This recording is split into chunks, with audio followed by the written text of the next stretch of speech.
Seguro has escuchado el dicho, haz el bien sin mirar a quién. Y el día de hoy vamos a leer acerca de cómo hacer el bien nos va a traer increíbles bendiciones a nuestras vidas. Bienvenidos al día número 108 en Disconnect to Reconnect, un canal donde nos enfocamos a conectarnos con Papito Dios a través de la lectura de su palabra en un año. Hoy es el día número 108 y si te has perdido los días anteriores, no te preocupes porque en la cajita de descripción te voy a dejar un enlace donde vas a poder ver todos los días ordenados de manera secuencial. Nunca es tarde para comenzar y conectarnos con Papito Dios. Recuerda que otro de los objetivos principales también es hacer viral el mensaje de Jesús, hacer viral el mensaje del reino de Dios y que más personas puedan conocer a Papito Dios de una manera real, como una relación, más no como una religión. Y para comenzar, vamos a orar. Cierra tus ojitos. Amado Papito Dios, gracias te damos por otro día más de vida que nos das. Gracias por los increíbles momentos que hemos podido compartir con nuestros seres queridos.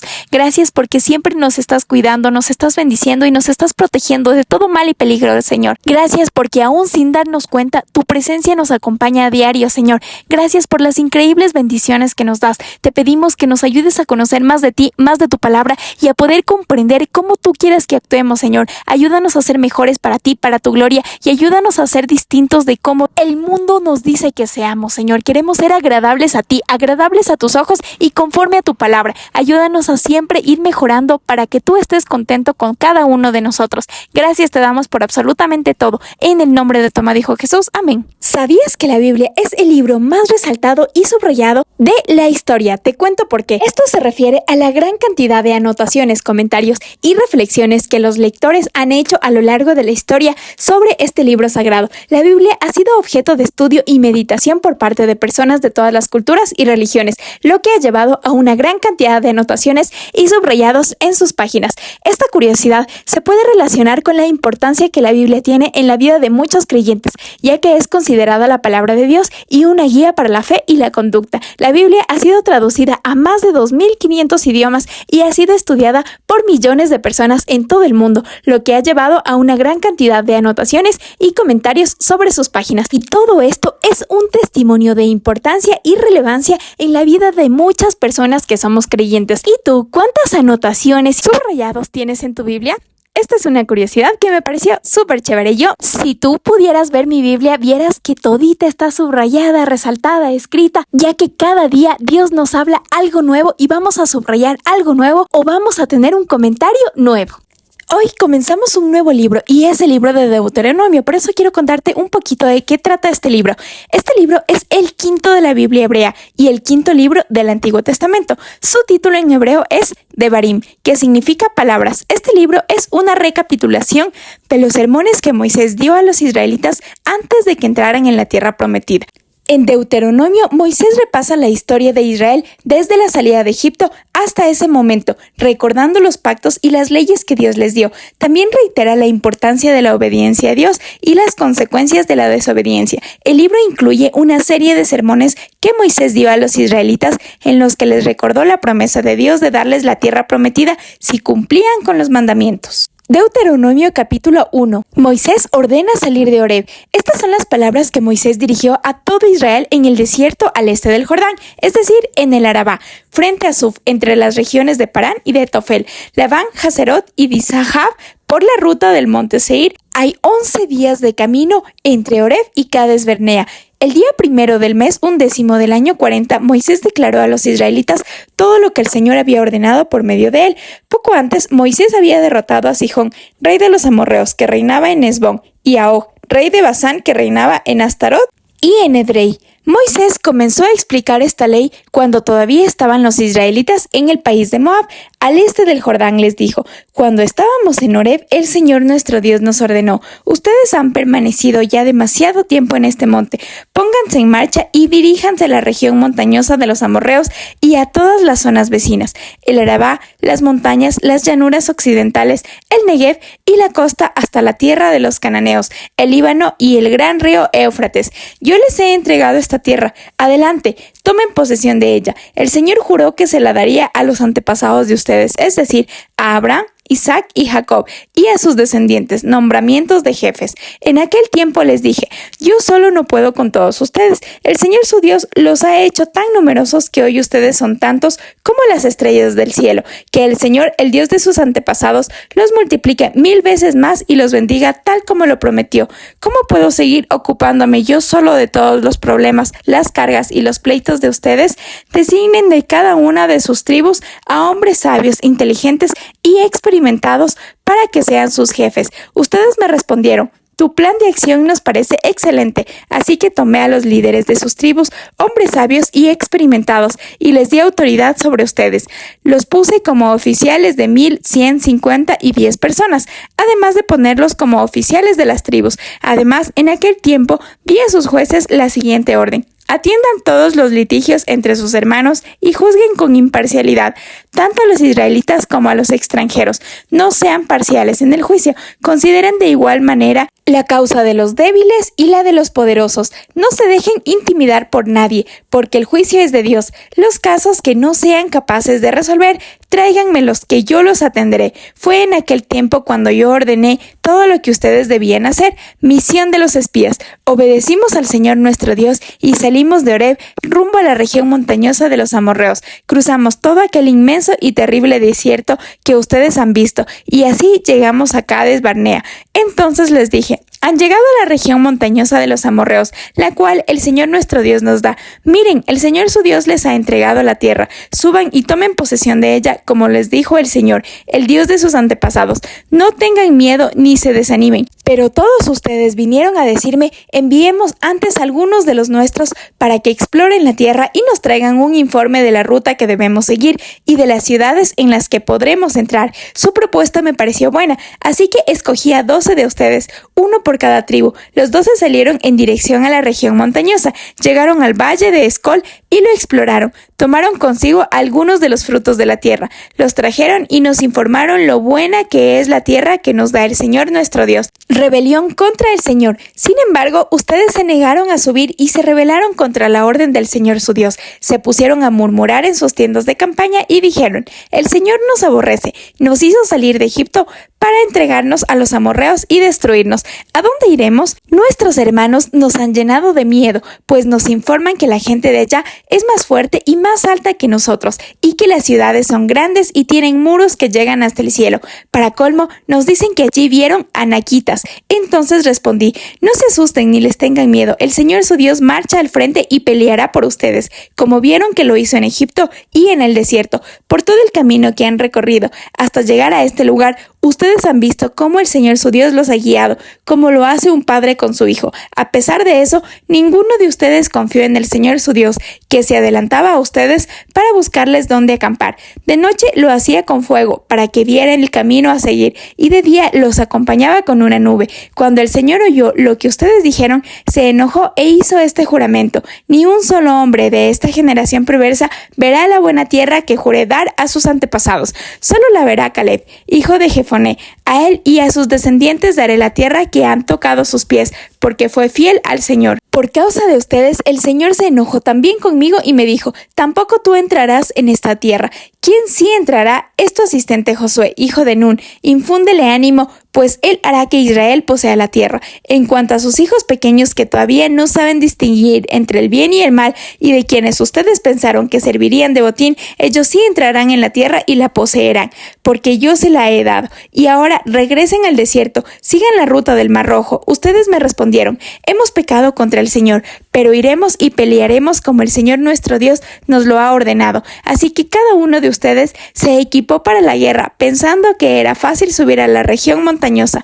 Pero el Señor me dijo, diles que no suban ni peleen, porque yo no estaré con ellos. Si insisten, los derrotarán sus enemigos. Yo les di la información, pero ustedes no obedecieron. Se rebelaron contra la orden del Señor y temerariamente subieron a la región montañosa. Los amorreos que vivían en aquellas montañas salieron a su encuentro. Los persiguieron como abejas desde Seir hasta Jorma y los vencieron por completo. Entonces ustedes regresaron y lloraron ante el Señor, pero Él no prestó atención a su lamento ni les hizo caso. Por eso ustedes tuvieron que permanecer en Cades tanto tiempo. Este capítulo es un llamado a la atención y un recordatorio para los israelitas de su historia y su relación con Dios. Moisés, en nombre de Dios, les recuerda los hechos importantes de su viaje desde Egipto hasta el monte Nebo, donde están a punto de entrar en la tierra prometida. El mensaje central de este capítulo es la importancia de la obediencia a Dios y la necesidad de recordar su historia para aprender de ella. Moisés les recuerda cómo Dios los ha llevado de la esclavitud a la libertad, cómo les ha proporcionado maná en el desierto y cómo ha vencido a sus enemigos. Sin embargo, también les recuerda cómo han sido infieles y cómo han desobedecido a Dios en varias ocasiones.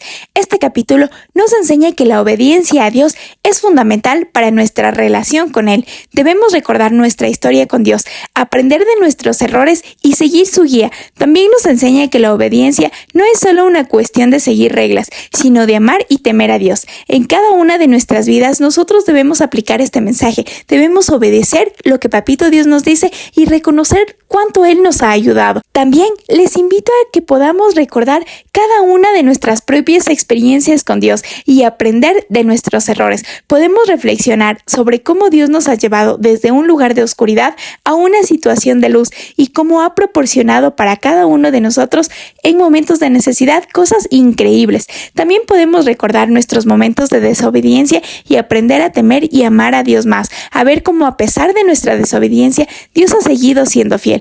Este capítulo nos enseña que la obediencia a Dios es una elección diaria y a cada instante y que requiere un corazón dispuesto a aprender y crecer. Nos anima a reflexionar sobre nuestra relación con Dios y a buscar su guía en nuestra vida diaria. Proverbios capítulo 28. El malvado huye aunque nadie lo persiga, pero el justo vive confiado como un león. Cuando hay rebelión en el país, los gobernantes se multiplican. Cuando el gobernante es entendido y sensato, se mantiene el orden. El pobre que oprime a los pobres es como violenta lluvia que arrasa la cosecha. Los que abandonan la ley alaban a los malvados. Los que la obedecen luchan contra ellos. Los malvados nada entienden de la justicia. Los que buscan al Señor lo entienden todo. Más vale ser pobre pero íntegro que rico y perverso. El hijo entendido se sujeta a la ley. El derrochador deshonra a su padre. El que amasa riquezas medita intereses y usura. Las acumula para el que se compadece de los pobres. Dios aborrece hasta la oración del que se niega a obedecer la ley. El que lleva a los justos por el mal camino caerá en su propia trampa, pero los íntegros heredarán el bien. El rico se las da de sabio. El pobre, pero inteligente, se percata. Cuando los justos triunfan, se hace gran fiesta. Cuando los impíos se imponen, todo el mundo se esconde. Quien encubre su pecado jamás prosperará. Quien lo confiesa y lo deja alcanzará la misericordia. Dichoso es el hombre que siempre respeta a Dios, pero el obstinado caerá en la desgracia. Un león rugiente, un oso agresivo, es el gobernante malvado que oprime a los pobres. El gobernante falto de juicio es terrible opresor. El que aborrece las ganancias deshonestas prolonga su vida. El que es perseguido por homicidio será un fugitivo hasta la muerte, que nadie le brinde su apoyo. El que es íntegro se mantendrá a salvo. El de caminos perversos de repente caerá en la fosa. El que trabaja su tierra tendrá abundante comida. El que sueña despierto solo abundará en pobreza. El hombre fiel recibirá muchas bendiciones. El que tiene prisa por enriquecerse no quedará impune. No es correcto mostrarse parcial con nadie. Hay quienes pecan hasta por un mendrugo de pan. El tacaño ansía enriquecerse sin saber que la pobreza lo aguarda. A fin de cuentas, más se aprecia al que reprende que al que adula. El que roba a su padre o a su madre e insiste en que no ha pecado, amigo, es el destructor. El que es ambicioso provoca peleas, pero el que confía en el Señor prospera. Necio es el que confía en sí mismo. El que actúa con sabiduría se pone a salvo. El que ayuda al pobre no pasará necesidad. El que niega su ayuda recibirá muchas maldiciones. Cuando triunfan los impíos, la gente busca refugio. Cuando perecen los justos, prosperan. Me encanta este libro de Proverbios porque siempre nos invita a ser sabios. Y este capítulo es un tesoro de sabiduría y consejos para vivir una vida virtuosa y plena. En este capítulo, el autor nos presenta una serie de contrastes entre la justicia y la injusticia, la sabiduría y la necedad, y la prosperidad y la pobreza. Si bien es cierto, todos los versículos aquí son súper importantes. Sin embargo, uno de los versículos más destacados de este capítulo es Proverbios 28:1, que dice: el que no se enoja fácilmente es prudente, pero el que se enoja fácilmente es necio. Este versículo nos enseña que la paciencia y la calma son fundamentales para tomar decisiones sabias y evitar conflictos innecesarios.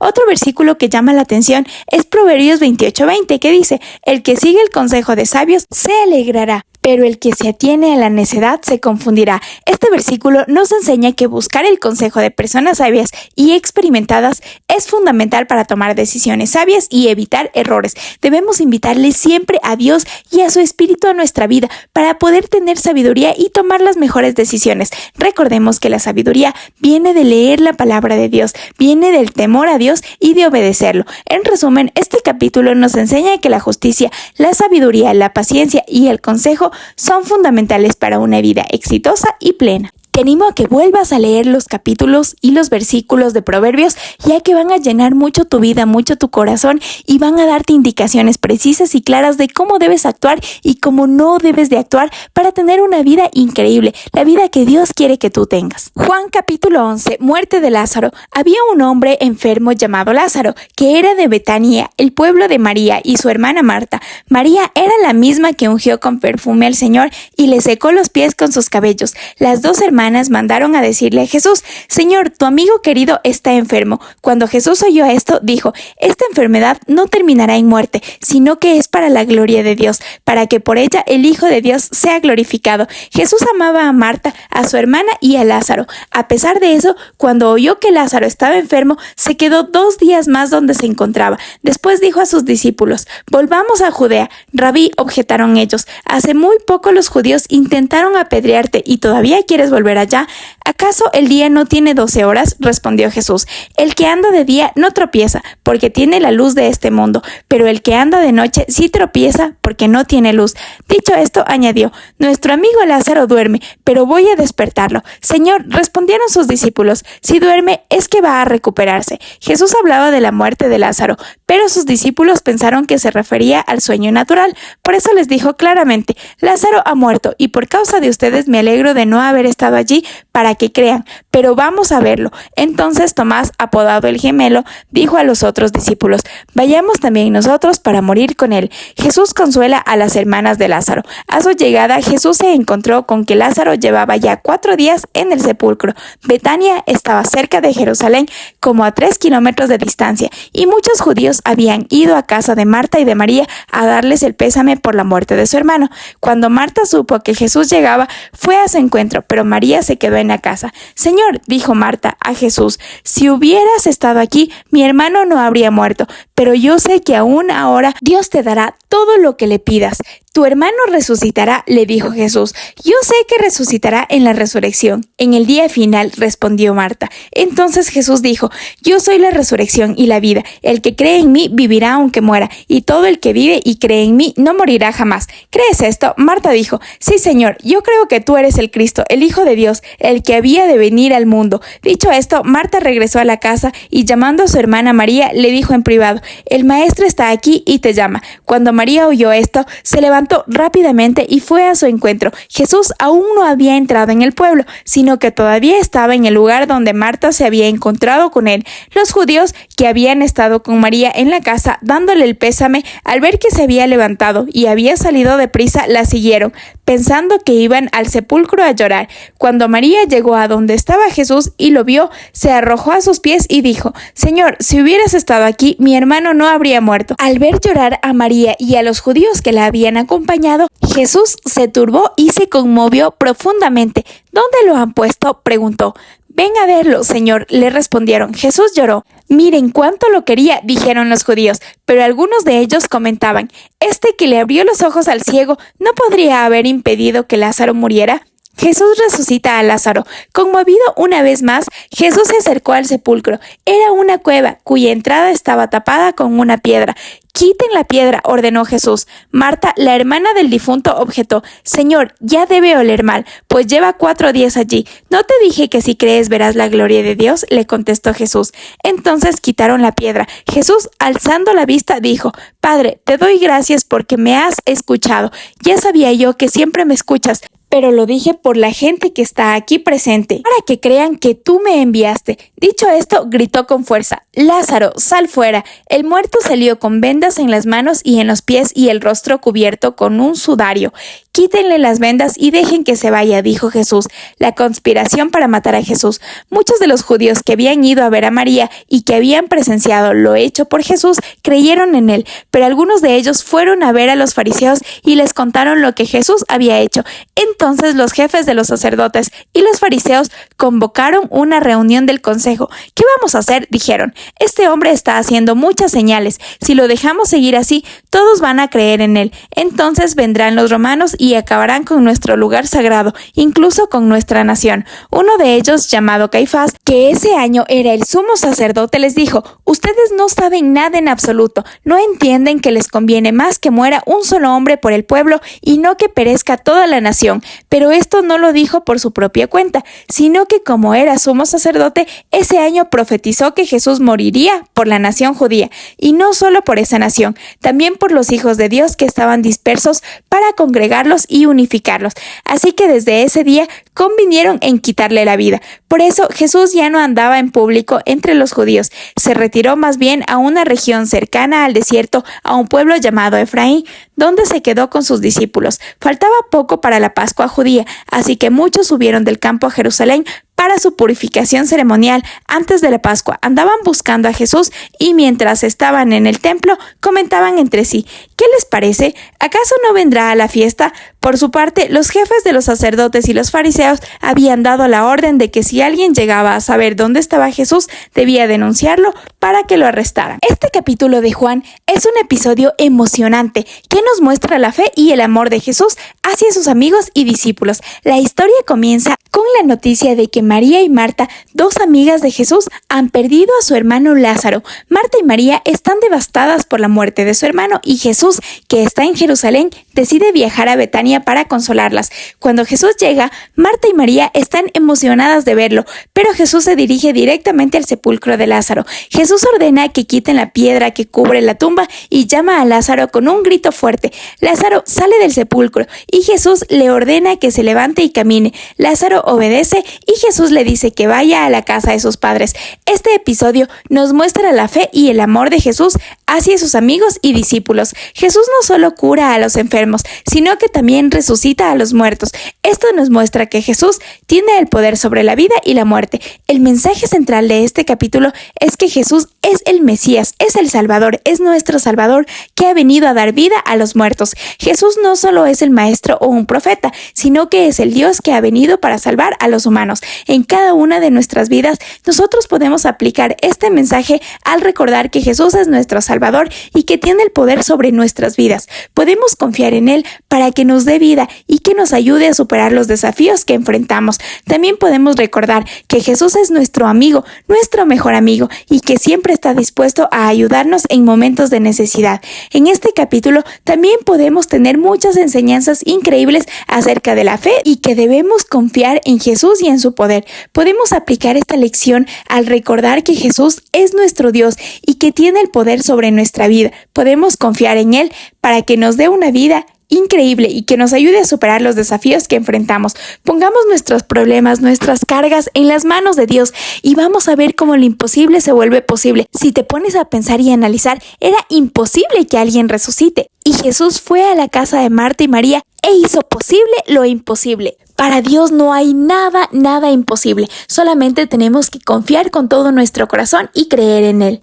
Y bueno, hemos llegado al final de nuestro día número 108 y antes de culminar, quiero preguntarte qué tal te parecen estos mensajes. Te agradecería mucho que me dejes en la cajita de comentarios qué es lo que te gusta, qué es lo que no te gusta, cómo puedo mejorar o qué quisieras aprender más. Créeme que oro cada día por ti, aunque no te conozca, para que Dios toque tu corazón, sane tu vida y salve tu alma, para que puedas tener un encuentro personal y real con Papito Dios. Te mando un fuerte abrazo, Dios te bendiga muchísimo. Nos vemos el día de mañana con historias súper interesantes que no te las puedes perder. Chau, chau.